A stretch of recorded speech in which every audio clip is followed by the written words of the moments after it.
night, all seated on the ground, the angel of the Lord came down, and glory shone around.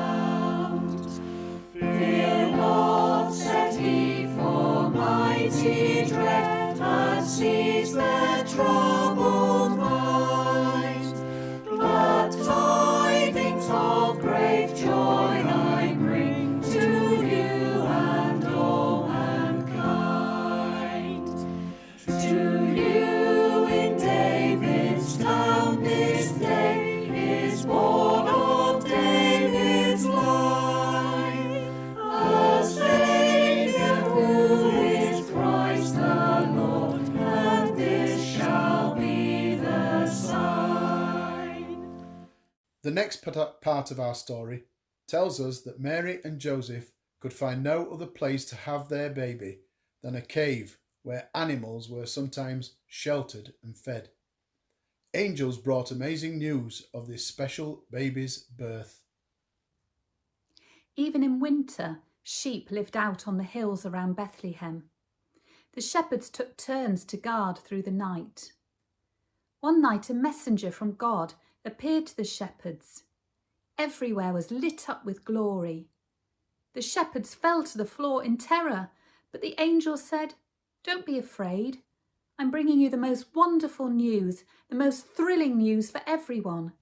Someone to rescue all has been born tonight in David's city. He is the Messiah, the greatest, the superhero. This is how to recognize him. Find a baby, dressed in baby clothes, but laying in the animal's food trough." Suddenly God's messenger was surrounded by heavenly beings, and the shepherds heard their song. Glory to God in the highest, peace on earth to all human race, sharing his love. That night changed your dad. He was often out at night. That's what happens if you're a shepherd. That's the life, nights, days and poor pay. And you miss a lot of what goes on in the village. Early that morning, he came in quietly, quiet but very excited. He said he'd been waiting for us to wake up. He hadn't wanted to disturb us. He said there was a couple in the stable with a baby. I was amazed.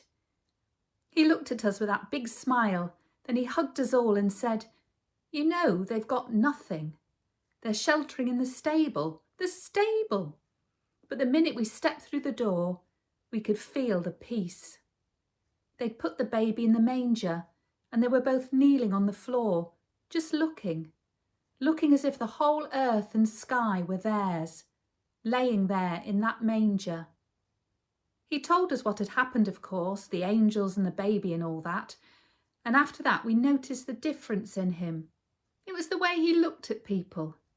Now he looks at them straight, no matter who they are. Rabbis, priests, centurions, none of this looking at the ground and shuffling out of the way now. As my sister said, he looks like a man who has got his pride back.